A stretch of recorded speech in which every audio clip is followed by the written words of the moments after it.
What is the purpose of studying unique designs and patterns of nature?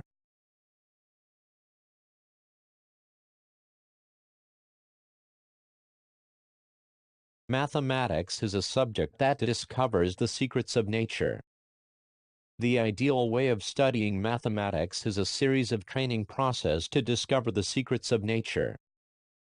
The beginning of studying mathematics is discovering unique designs by observing nature.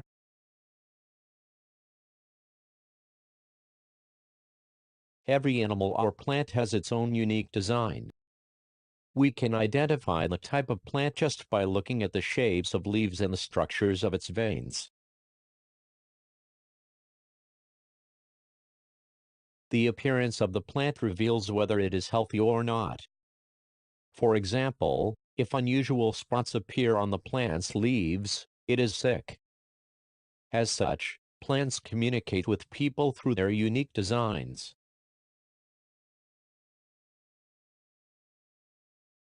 Just like plants, animals also have unique designs on their bodies.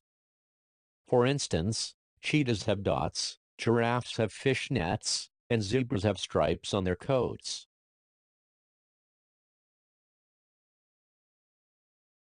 Although it is unclear why animals have such unique designs, the process through which they develop has been proven scientifically. It has also been revealed that the unique coats are crucial for animal survival. Unique designs are also found in non-living things. The unique designs on stones or rocks reveal the process that created them. Large lines through a massive rock indicate that water once flowed through the region. Also, the holes in rocks or stones imply the fact that there was a volcanic eruption in the area in the past. Like people, nature also reveals its past through unique designs. When you go to mountains, rivers, or beaches during vacations, you may see a section of a cliff or a large rock with sandwich-like layers.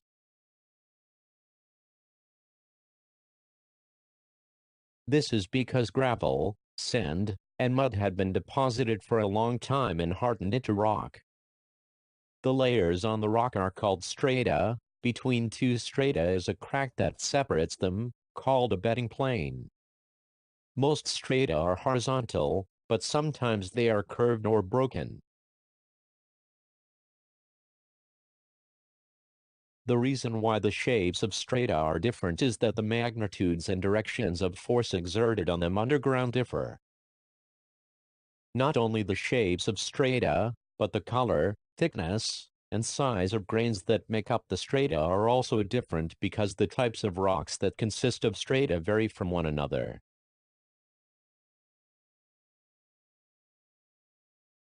Fossils refer to partial or full remains or traces of organisms that lived a long time ago, preserved inside Earth's layers. The fossils found in Earth range from very large organisms like dinosaurs to tiny microbes that are only visible under a microscope. However, just because there are traces left in strata, it cannot automatically be called a fossil. To be acknowledged as a fossil, it has to meet certain conditions. It needs to have been an organism or traces left behind by one and be over at least 10,000 years. To become a fossil, hard parts that do not easily decompose such as animal bones, eggs, shells, and teeth are necessary to become fossilized.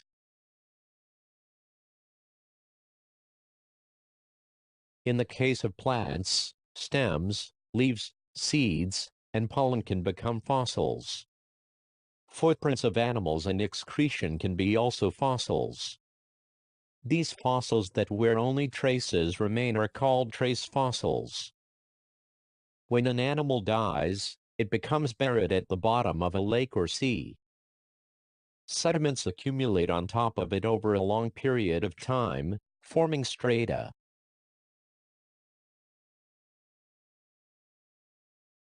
In strata, the body of an animal hardens into a fossil. Fossils that are buried in the strata rise above water because of sudden tectonic changes in rain and wind weathers away the rock, revealing the buried fossil. That is why fossils are often found in sedimentary rocks. In order to find out the secrets of nature, it is important to observe nature carefully. To fully experience nature, we must go further than simply observing nature with our eyes, ears, and nose. Finding unique designs in nature is critical. Unique designs are the language in which nature talks to us.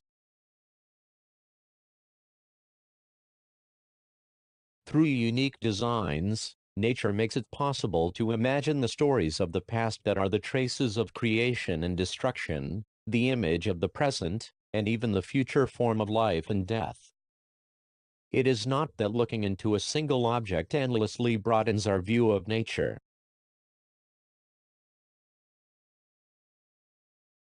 Once we find unique designs, we must also identify the collection of unique designs. A single unique design contains traces of many life and death that the unique design has experienced. This means that one unique design has another unique design within it. A pattern, a group of unique designs, also contains more patterns within.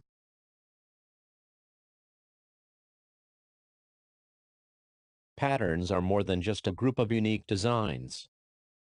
Just as creation, the continuity numerous lives, and extinction, the continuity numerous deaths, are repeated, patterns are created on one side and collapsing on the other. Thus, it is not easy to figure out the patterns all at once, making it necessary to look at it from a higher dimension.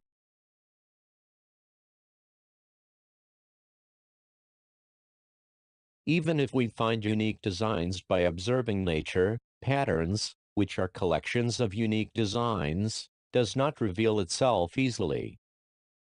At this point, assigning numbers and letters to every unique design allow us to express pattern as equations, consisting of numbers and letters. Numbers are not just for calculation, just as letters are not only for developing formulas.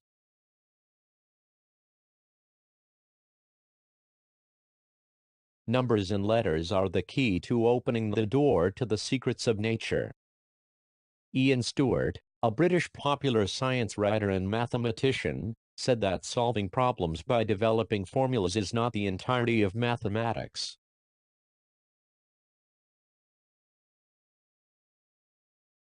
He added that developing formulas and solving problems are just a small tip of the massive iceberg called mathematics. To discover the secrets of nature through the study of mathematics, unique designs, numbers and letters should be regarded as having the role of images.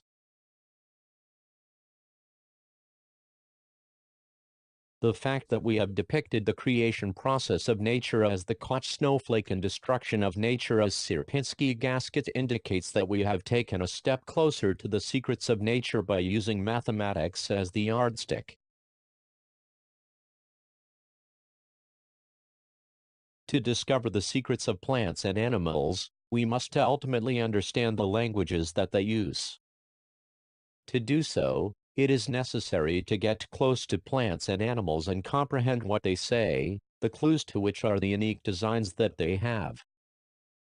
Unique designs reveal the distinct characteristics of plants and animals. Even among people, at least some knowledge of the counterpart is needed to start a conversation. This universal truth does not change, whether it is regarding a person, plant, or animal.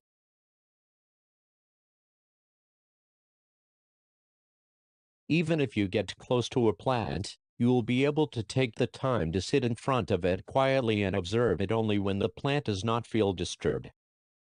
In the process, you will find that the plant communicates with other plants in inaudible sounds and invisible gestures. You will surely notice subtle changes in patterns, which would mean that you have become slightly aware of the language that plants use. The language of plants may not be audible sounds or visible gestures.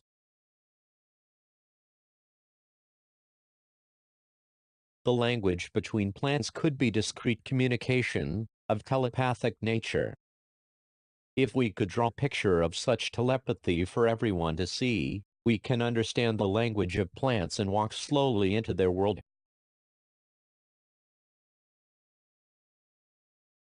The reason why we observe nature and try to discover unique designs and patterns, the collection of unique designs, is to find out the secrets of the creation and destruction in nature. This would allow us to materialize the human dream of longevity.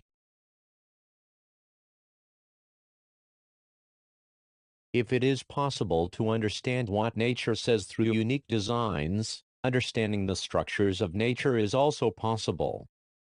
Further, the invisible laws of nature about creation and destruction can be figured out. There are so many objects that have physical forms. If we can see and touch the objects, it is possible to name them.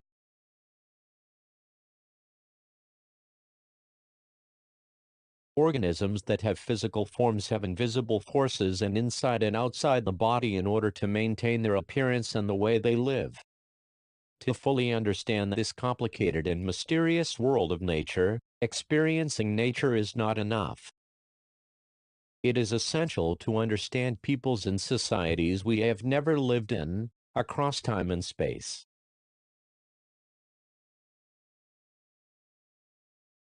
In order to do this, we need to be cultured in humanities through reading. The structure of nature and the world of physics that supports it are not easy to comprehend. Only when we arrive at a higher dimension on the basis of experience in nature and knowledge in humanities, will it be possible to peek into it.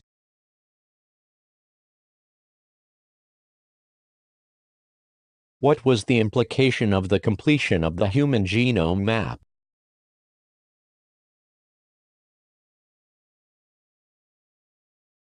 Painters and biologists are those who draw out nature in a delicate manner. Artists either draw nature as it is or as an abstract form by incorporating their own philosophy. Photographers also capture nature as it is with their cameras.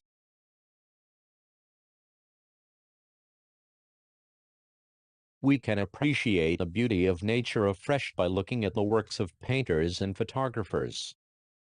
Biologists also draw out the unique designs within nature upon their observation of it.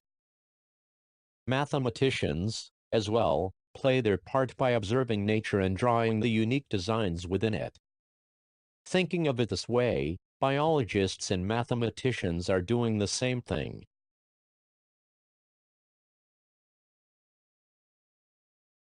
Biologists observe plants and animals, discover the unique designs they have, and utilize what they found to realize the dream of longevity.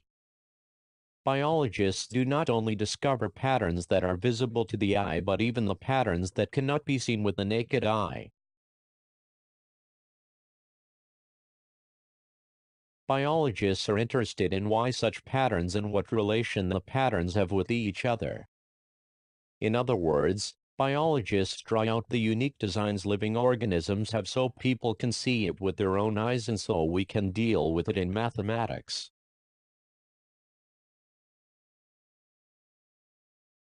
A genome refers to all the genetic information a living organism has. All living organisms, except RNA of some viruses, have their genetic information stored in DNA. So, generally speaking, we call the genetic information made up of the DNA genome. The Human Genome Project started in 1990 and ended in 2003 with the goal to interpret every human genome. The original plan was for this project to be carried out over 15 years, but the development of biological technology over the years enabled the project to be completed in 13.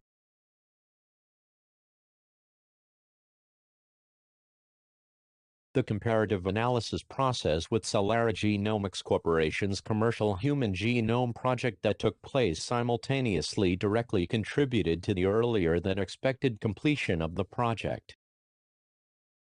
The original goal of the Human Genome Project was not to just simply look into the 3 billion or so human genetic sequences.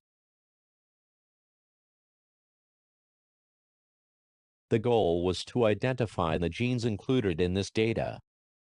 According to what has been discovered through the Human Genome Project so far, we have found that humans have around 20,000 to 25,000 genes, which is much less than what scientists had predicted.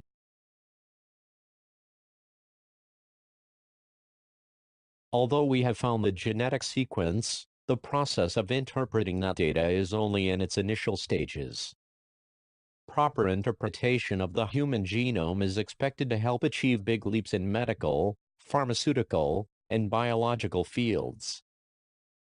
This will be especially helpful with treatment for gene-related diseases, such as Alzheimer's.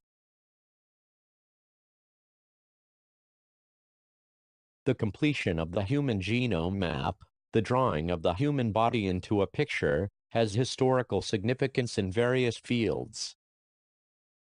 We can achieve what all of humanity universally aims for, the dream of longevity, and improve the quality of our lives by freeing ourselves from illnesses that were difficult or impossible to cure. From an academic perspective, we can say that we have come up with a tool that can more accurately show the evolution of humans and various other aspects of life. When we compare the human genome map with lower animals, we have only twice as many genes. The small quantity of genes is surprising compared to the complexity of human functions.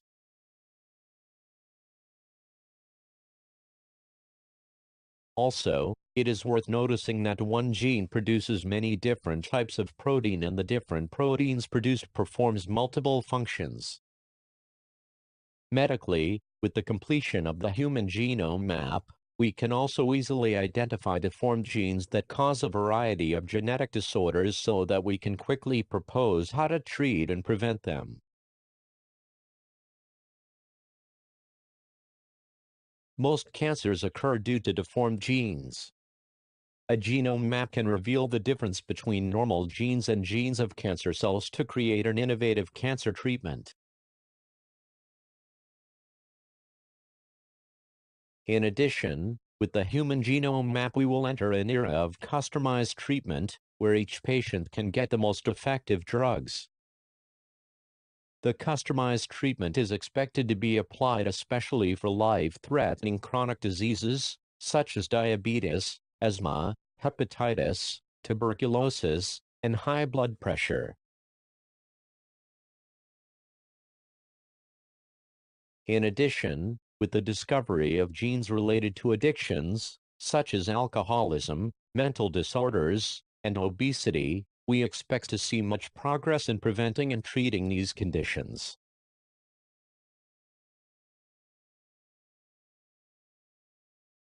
Also, economically, the Human Genome Project will lead to significant growths in biotechnological and pharmaceutical industries by allowing them to develop new medicine more efficiently.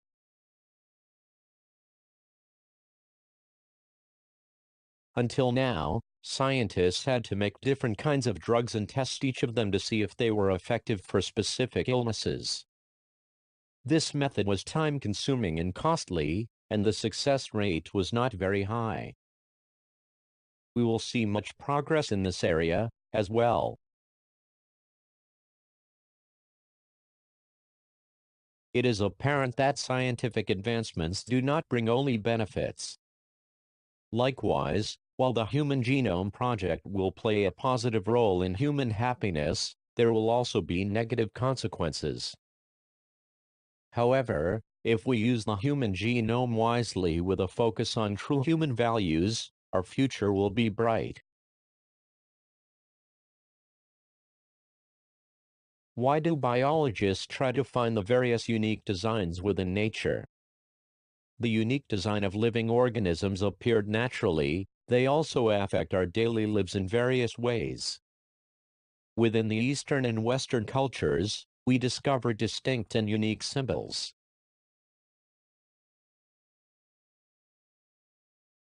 If we were to say traces of nature are unique designs, it is appropriate to say symbols are traces of societies. Just as nature has unique designs, a society, where people live together, also have unique characteristics, although they may be difficult to call unique designs per se. The members of the societies are, however, familiar with nature's unique designs.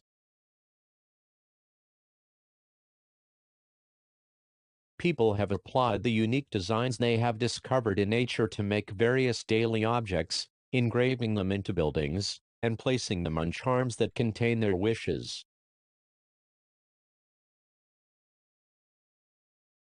The unique designs on plants and animals are very helpful to farmers. The distinct unique designs on plant stems and leaves and unique designs on animals, such as spots, tells a detailed story of the condition of plants and animals.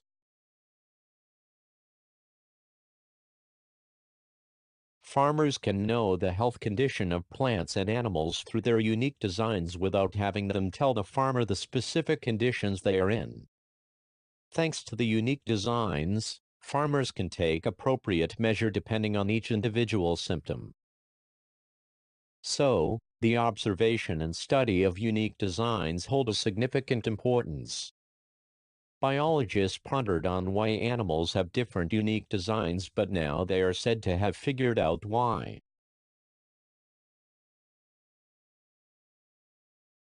Unique designs on non-living things provide information about the environment we are living in.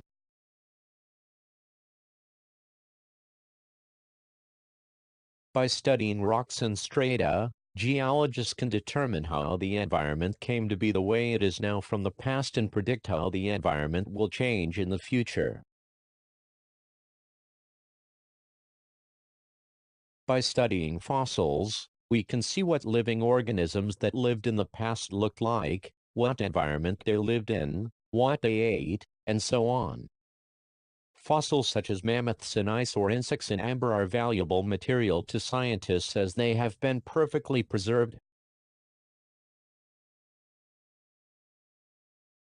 We can also predict what kind of natural environment an area a fossil was found was in the past. We call the fossils that show us what the natural environment was facies fossils. For example, an area where a pile of seashell fossils is discovered shows that the area was a mudflat or ocean in the past. Fossils show us when and the order in which the strata was made. By checking the index fossil buried in the strata, we can figure out the era that strata were formed. Specific examples of index fossils include trilobites fossils from the Paleozoic era, dinosaurs and ammonites fossils from the Mesozoic era, and mammoths fossils from the Cenozoic era. Likewise, the unique designs on relics and fossils hidden inside strata are invaluable treasures in that they not only tell us when the strata were formed but also the climate and environment at the time the strata were made.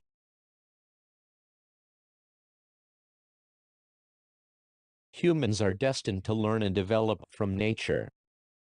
We also are beings that must live in harmony with other living organisms within nature.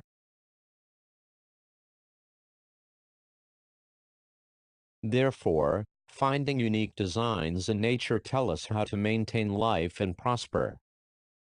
We can make things that can make people happy by understanding the unique designs in plants and animals.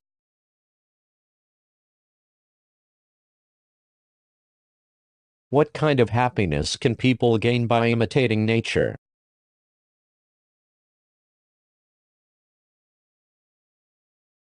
Unique designs in nature are beautiful. Such beauty of nature is actually a byproduct of their unique designs. By utilizing the unique designs in nature, we can make high-technology products that are closely related to human happiness.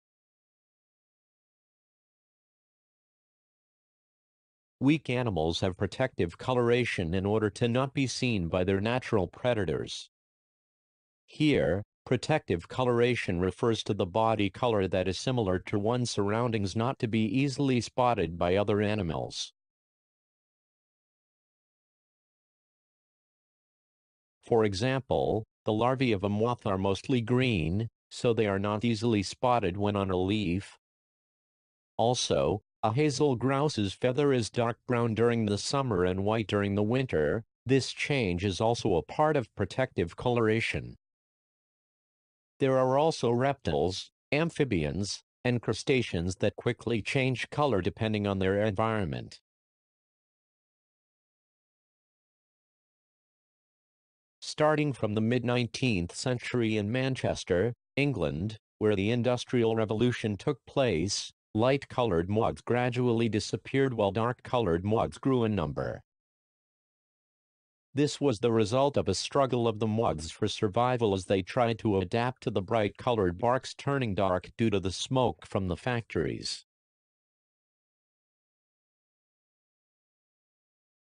Animals' unique designs that work as protective coloration allow them to blend into the surroundings, making it more difficult for predators to spot them. We used this idea to create camouflage patterns on military uniforms.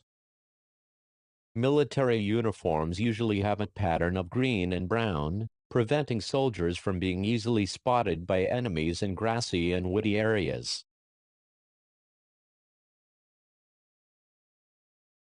Soldiers wear white military uniforms in snowy areas and sand-colored uniforms in deserts to prevent being spotted by enemies. Chameleons can change the color of their body according to their surroundings. If we were to take on this idea and make a cloth that can change color, military uniforms would be much more efficient. Some plants have unique designs that are so fine that they are difficult to see. For example, lotus leaves do not get wet. Water droplets falling on the lotus leaves roll like beads. Although we may not see a particular unique design, we can observe this happening right before our eyes. However, if we look closely at the lotus leaf through a microscope, we can quickly see why. When we magnify and look at the smooth-looking lotus leaf, you can see that tiny bumps line the leaves following certain patterns. Thanks to this unique design of bumps, the lotus leaves do not get wet.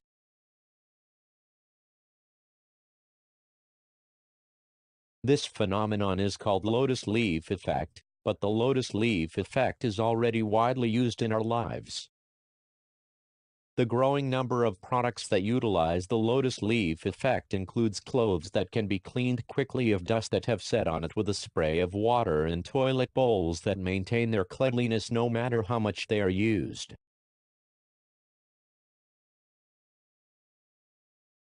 Why do droplets not fall off from the surface of petals and leaves?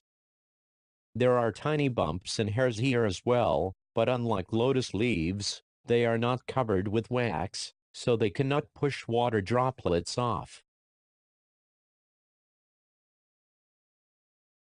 Humans have developed science and technology by imitating and applying nature.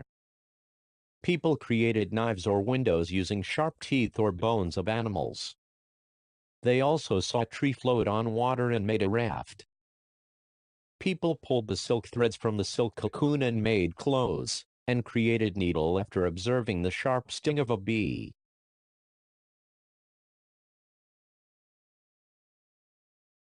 When Newton saw an apple falling off a tree, he came up with the law of universal gravitation, and Fleming discovered penicillin from his research on fungus.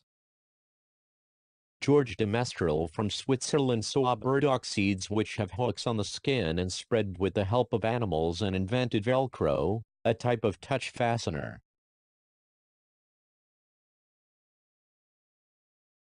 There was a time when professional swimmers wore full-length swimsuits. This swimsuit, covered with a material that feels a bit rough when touched by hand, is modeled after bumps on sharks. The reason why sharks can swim at the speed of 60 kilometers per hour in the water is because there are small bumps on their fins that help reduce water resistance.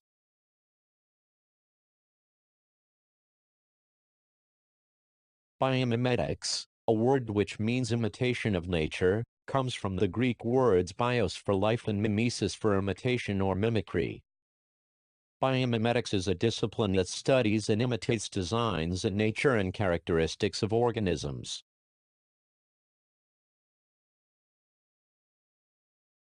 The research on biomimetics has always been around, but the reason for the renewed spotlight on this research is due to the development in the field of nanotechnology. The most representative example of biomimicry is the airplane. During the Renaissance era, Leonardo da Vinci designed and built the world's first flying machine after observing how birds flew. The flying machine which imitated the flapping of birds is called an ornithopter. The word nano, derived from the Greek word for dwarf, refers to something that is very small. Nanometer, a unit used for measurement, is abbreviated as nano. 1 nanometer is 1/1000th of a meter. It is the size corresponding to 1/50,000th the thickness of a hair and 10 times the diameter of a hydrogen atom. Since the size of an atom is usually between 0.2 and 0.3 nanometers, arranging 3 atoms in a row result in a nanometer, which is 1,000th of the size of a bacteria.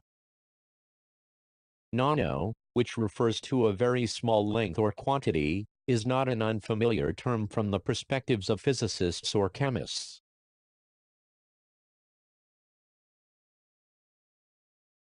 Is nano an unfamiliar term in Asia, where the field of physics and chemistry developed later than other parts of the world? Not at all. Asians were subdividing the size of objects much more finely than in Western countries. In Asia, the nanometer was called jin in the sense that it is as small as dust. In the past, people did not have a systematic knowledge of nanoscience.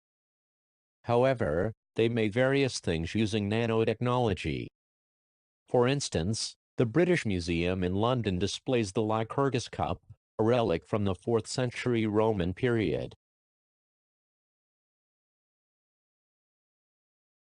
When light shines on it from the outside, the cup looks green, but when the light is shined from within the cup, it turns into a ruby color. The reason for this magical play of light is due to the nanometer-sized gold particles that are evenly distributed in the glass.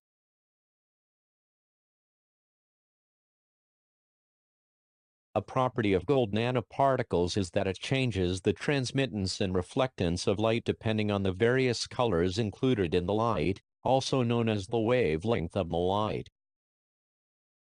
Based on this color-changing characteristic of nanometer-sized particles, stained glass technology saw much progress in Europe since the 12th century.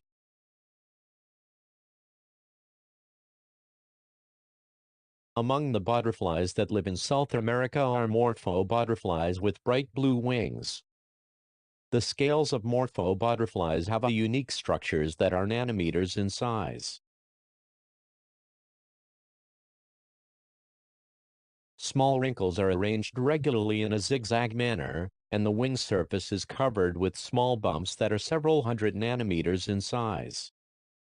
As a result, the wings display the lotus leaf effect, which pushes water away, and do not get wet. Thanks to the characteristics of these wings, Morpho butterflies have been able to thrive in the tropical regions with heavy rainfalls.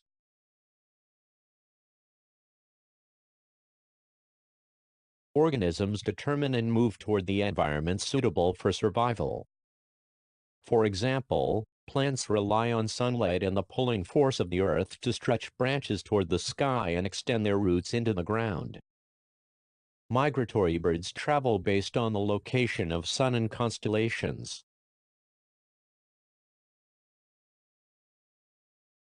Animals get around using 5 senses. Microorganisms such as bacteria and fungi can move and relocate in their own ways. Magnetosome, for one, is a bacteria that detects the magnetic field of the Earth and determines the direction of its movement.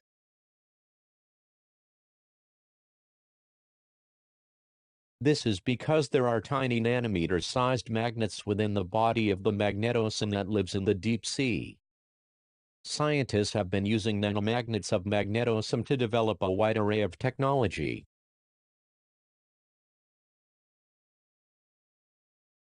Development of new high-tech industrial products by utilizing the microscopic patterns in plants and animals is called nanoscience. Nanoscience, of course, is not a magic wand that creates things out of thin air.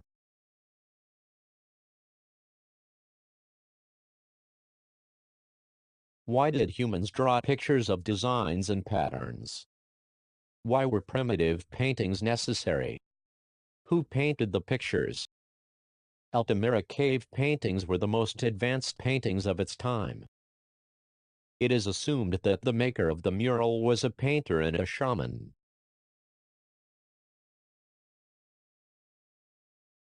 To get the most lifelike paintings, painters and shamans, the image makers of that age, painted 8 legs when depicting animals. This was likely an attempt to reproduce the animal in its power. It is a connection of still pictures to capture the lively movement of the animals they saw while hunting.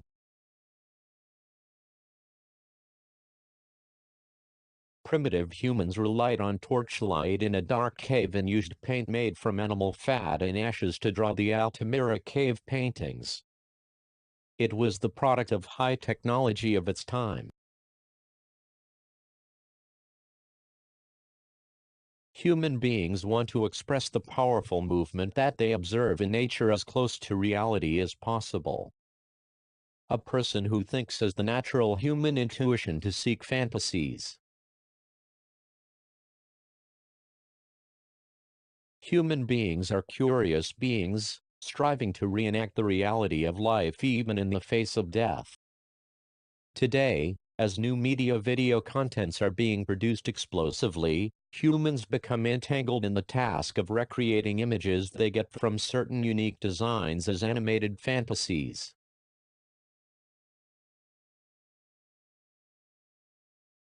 If something is to be a subject of mathematics, it needs to be drawn.